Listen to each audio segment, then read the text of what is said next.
नमस्कार विद्यार्थी मित्रों, આજના વિડીયોમાં આપણે ધોરણ 9 વિષય हिंदी प्रकरण 21 क्रांतिकारी शेखर का बचपन એના વિશે આપણે માહિતી પ્રાપ્ત કરીશું। મિત્રો 1940 માં ગાંધીજીએ દેશમાં असहयोग आंदोलनનો आरंभ કર્યો હતો।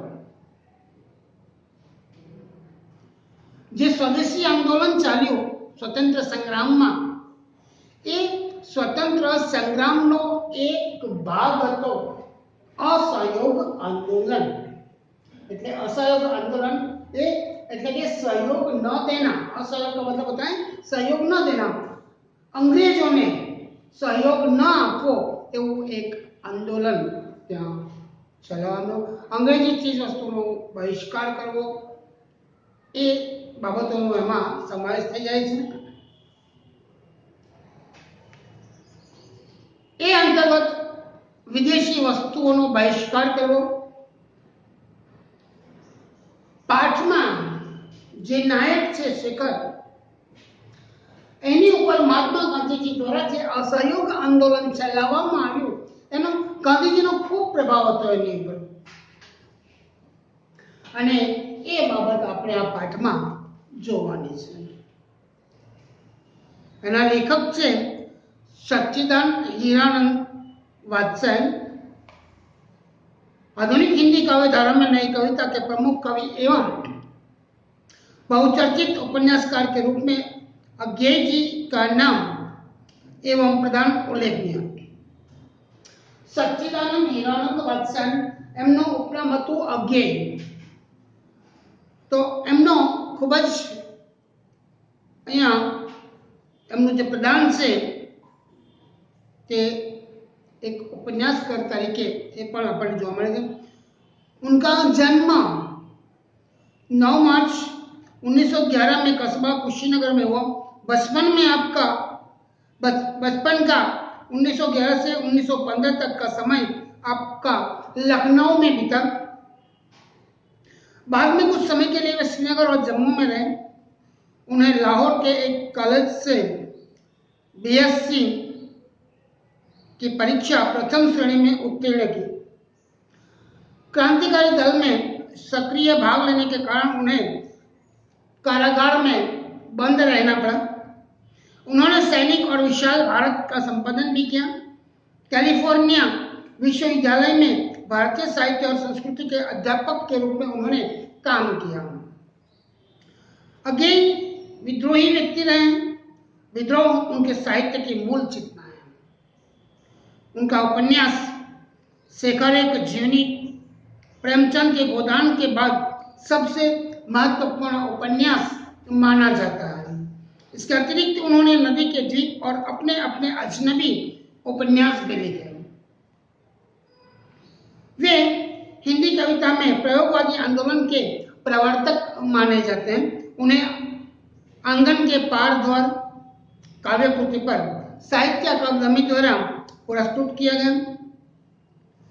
कितनी नावों में कितनी बार पुस्तक पर उन्हें ज्ञानपीठ पुरस्कार प्रदान किया गया। भग्नदूत, चिंत्या, इत्यालम, हरिघास पर क्षण भर, बावरा, अहेली, अरियो, करुणा प्रभा में उनके प्रमुख काव्य कृतियां हैं। उन्होंने तार सप्तकों का भी संपादन किया। क्रांतिकारी शेखर का बचपन, उनके जो प्रसिद्ध उपन्यास हैं, इन उपन्यास में शेखर की जीवन का ही एक भाग है। इसका ही यहाँ अंश है। यह उपन्यास 1940 ईस्वी सन में लिखा गया था। बचपन से लेकर कॉलेज जीवन तक का जीवन विचित्र है। शेखर का जीवन दर्शन स्वतंत्र की खोज लक्षित है, पर लील पर चलने वाला नहीं है। शेखर का बचपन क्रांतिकारी विचारों से अभिभूत था। वह ब्रिटिश शासन का जबरदस्त विरोधी और स्वदेशी चीजों का चाहक था। अंग्रेजी के बजाय हिंदी का हिमायती बचपन के उसके जीवन के कुछ अंश इस उपन्यास में संकलित है। ये जो उपन्यास है, इस उपन्यास का एक अंश यहाँ पर लिया गया जो उनके बचपन का जो प्रसंग है उस प्रसंग को यहाँ पर भी बताया गया। असहयोग की एक लहर आई और देश उसमें बह गया। असहयोग की एक लहर आई यानी कि आजादी के लिए महात्मा गांधी के द्वारा जो असहयोग आंदोलन शुरू किया उसमें सारा देश बह गया। मतलब पूरा देश, भारत देश उस असहयोग आंदोलन के साथ जुड़ गया। शेखर भी उसमें बहने की चेष्टा करने लगा।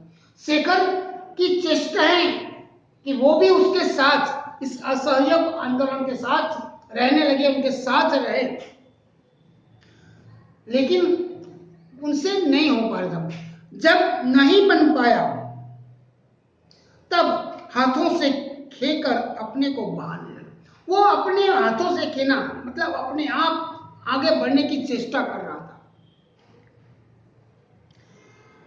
उसने विदेशी कपड़े उतार कर रख दिए। गांधी जी के द्वारा जो असहयोग आंदोलन किया इसमें विदेशी कपड़ों का भी बहिष्कार। तो शेखर ने वैसे तो वो बाहर नहीं पा रहा था। असहयोग आंदोलन में जिस प्रकार से लोग बाहर सड़कों पर निकल जाते थे, आंदोलन में नारेबाजी करते थे, विदेशी चीज वस्तुओं का बहिष्कार करते थे, लेकिन ये सब वो नहीं कर सकता था, अपने घर से बाहर नहीं जा सकता था। तो उसने अपने ही घर में अपने जो विदेशी कपड़े थे उस सबको उतार कर रख दिया। जो दो चार मोटे देशी कपड़े उसके पास थे वे ही पहनने लगा। जे बेचा रहने पासे देसी कपड़ा आता, स्वदेशी कपड़ा था, एवा कपड़ा ये पहनवा लगा।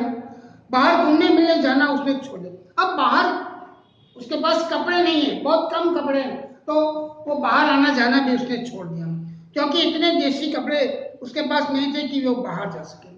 एनी पास એટલા કપડા નહોતા શેખર પાસે કે બચપણમાં બહાર જઈ શકે।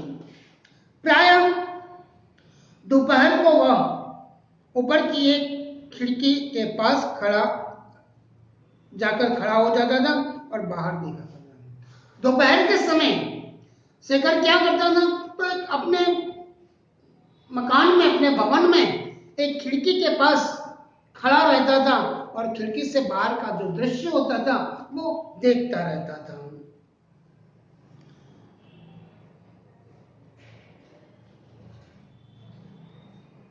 कभी दूर से जब बहुत से कंठों से संवेद पुकार उस तक पहुंचती, दूर दूर से कहीं एक साथ बहुत सारे लोगों के गले से जो आवाज निकलती है वो आवाज उसके कानों तक पहुंचती है। गांधी का बोलबाला दुश्मन का मुंह हो काला। गांधी जी के जो अनुयायी थे, सब जो लोग असहयोग आंदोलन में हिस्सा ले रहे थे, वो उनका जुलूस निकलता था और उस जुलूस में गांधी जी की जय बोली जाती थी। गांधी जी का बोलबाला दुश्मन का मुंह। दुश्मन कौन है? दुश्मन अंग्रेज। तो कहते हैं कि उनका मुंह काला, ગાંધીજીની બોલબાલા દુશ્મનોનું મુંહ કાળું। આવા જે નારા છે એ નારાનો અવાજ શેખરના કાન સુધી પહોંચતો હતો। तब उसके प्राण पुलकित हो उठना, प्रसन्न हो जाना। जब ऐसे जुलूस निकलता था, जुलूस એટલે सरघस, तो जुलूस जब निकलता था और जब उसके कानों में आवाज आती थी ऐसे नारों की, तो बहुत प्रसन्न हो जाता, खुश हो जाता था। वो भी अपनी खिड़की से पुकार उठता, गांधी का बोलबाला दुश्मन का हो। अपनी खिड़की में खड़ा रहकर वो बोल उठता था कि गांधी जी का बोलबाला दुश्मन का मुंह काला। तो वो भी उसके साथ बोल उठता था। इससे आगे वह नहीं जा सकता था। खिड़की में खड़ा रहकर बोल सकता था, वहां से आगे वो नहीं जा सकता था। क्यों नहीं जा सकता था?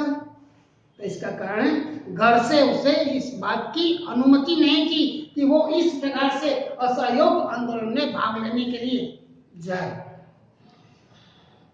लेकिन अनुमति का न होना ही तो एक अंकुश था जो निरंतर उसे कोई मार्ग ढूंढने के लिए प्रेरित करता था। घर से अनुमति नहीं थी कि वो बाहर नहीं जा सकता। वो अपने मन से, अपने दिल से उस असहयोग आंदोलन के साथ जुड़ चुका है, लेकिन वो बहुत कुछ करना चाहता है। मन में वो विचार आने लगते हैं कि वो क्या करे जिससे असहयोग आंदोलन में वो भी अपना कुछ तो हिस्सा दे सके। बचपन की बातें से करके माँ के अतिरिक्त सब लोग बाहर गए थे। माँ ऊपर कोठे पर बैठी हुई थी। शेखर ने घर के सब कमरों में से सारे विदेशी कपड़े बटोरना यानी कि इकट्ठा करना और नीचे एक खुली जगह पर ढेर लगा दिया। फिर लैंपे लाकर उन पर मिट्टी का तेल उड़ेला। तेल का पीपा नौकरों के पास रहता था, वहां जाने की हिम्मत नहीं थी और आग लगा दी। एक दिन मौका मिल जाता है उन्हें कि उनकी माँ जो है वो ऊपर कोठे में बैठी है। माँ के अतिरिक्त इनके अलावा जो भी लोग थे सब बाहर गए थे। तो उसने क्या किया, मन से वो इस आंदोलन के साथ जुड़ चुका है, तो उसने मौका देखकर घर के जितने कमरे थे सभी कमरों में ढूंढ गया और जितने विदेशी कपड़े थे अपने और घर वालों के, वो सभी कपड़े एक जगह खुली जगह लाकर इसका ढेर कर दिया। और क्या किया, रात को जो लैंप जलाते हैं मिट्टी के तेल का, उस तेल को निकालकर इन कपड़ों पर उड़ेल देता है और उस कपड़ों में आग लगा देता है। कोई पैसे वाले लोग हैं, लेकिन मिट्टी के तेल इतना कम क्यों लिया उसने? क्योंकि तेल का जो पीपा था, जो पीप था तेल का, वो कहाँ था? नौकर के कमरे में। और नौकर ऐसा था ना कि ये सब बच्चे उन नौकर से भी डरते थे। आग एकदम भभक उठी। शेखर का आह्लाद भी भभक उठा। दिल की जो खुशी थी वो खुशी भी आ जाती है और आग लगा दी, आग भभक उठते हैं, खूब रोमांचित हो उठता है। वह आग के चारों ओर नाचने लगता है और गला खोलकर गाने लगता है। आग के चारों तरफ घूम रहा है वो और गला खोलकर जोर जोर से गा रहा है। गांधी जी का बोलबाला, दुश्मन का हो मुंह काला। थोड़ी ही देर में माँ आई और थोड़ी ही देर में शेखर के गाल भी मानो विदेशी हो गए। जब ये आवाज सुनी, कपड़े जल रहे थे, सभी विदेशी कपड़े थे, तो माँ वहां पर आ जाती हैं और देखा तो तुरंत शेखर के गाल पर तमाचे मारने लगे। जैसे अंग्रेज गोरे होते हैं, उनके गाल गोरे होते हैं, यहाँ शेखर का गाल भी अंग्रेजों जैसा हो गया, विदेशी हो गया, जलने लगे। लेकिन ढेर राख हो गया। कपड़ों का जो ढेर था वो वहां पर राख हो जाता है। शेखर के मन में विदेशी मात्रा के प्रति घृणा होगी। शेखर के मन में विदेश की हर चीज से उसे नफरत होने लगी। उसने देखा कि हमारी नस नस में विदेशी का प्रभुत्व ही नहीं, आतंक भरा हुआ है। शेखर कहता है कि हमारे नस नस में यहाँ विदेशियों का जो आतंक है, उनका जो प्रभुत्व है, वो सब कुछ हमारे नसों में भर गया है। उसे पुरानी बातें भी याद आई और नई भी। उसे कई पुरानी बातें और नई बातें याद आने लगती हैं। वह देखने लगा, जुआ लगे से उसे यह भी ध्यान हुआ कि पिता उसे घर में भाइयों से अंग्रेजी में बात करने को कहा। उसे याद आता है कि उसके पिता बार बार घर में ऐसा क्यों कहते हैं कि घर में अपने भाइयों के साथ, अपने परिवार के साथ अंग्रेजी में बातचीत करो। यह भी कि शैशव से अंग्रेजी बोलना जानता है पर हिंदी अभी सीख रहा है। शेखर भी बचपन से ही अंग्रेजी बोलता है, वो अंग्रेजी बोलना जानता है, हिंदी अभी अभी सीख रहा है। उसकी पहली जो आया थी ईसाई थी और अंग्रेजी ही बोलती थी। पहली जो यानी आया थी એ આયા પણ કેવી હતી?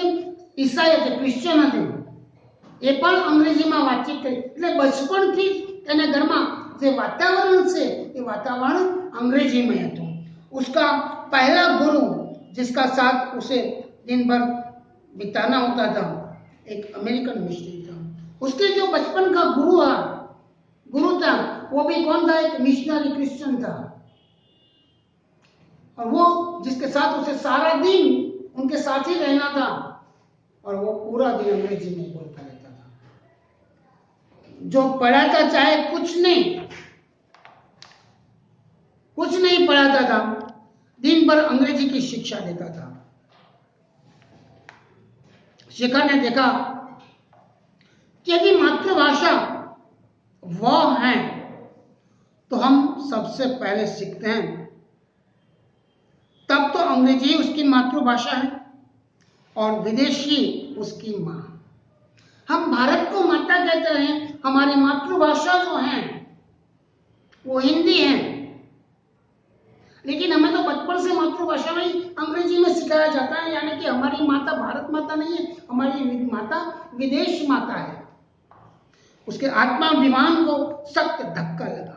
उसके जो आत्माभिमान है उसे धक्का पहुंचा, उसके स्वाभिमान को चोट पहुंचती है, जिससे मैं घृणित समझता हूं उसी विदेशी को मां कहने को बाध्य हो जाऊं। जेने हूं नफरत करूं छू ए भाषाने हूं मां कहूं। उसने उसी दिन से ही बड़ी लगन से हिंदी पढ़ना आरंभ किया और इसी के कारण बड़ी लगन के साथ उसने हिंदी पढ़ना शुरू कर दिया और चेष्टा से अपनी बातचीत में से अंग्रेजी शब्द बात में जो अंग्रेजी शब्द आते थे उन शब्दों को हमेशा ये प्रयत्न करता रहता था कि बातचीत करते समय अंग्रेजी शब्द न आए। अपनी आदतों में से विदेशी अभ्यासों को दूर करने, अपनी जो आदत हो गई थी बचपन से अंग्रेजी बोलने की, उस आदत को वो प्रयत्न करके दूर करने की चेष्टा करने लगता है।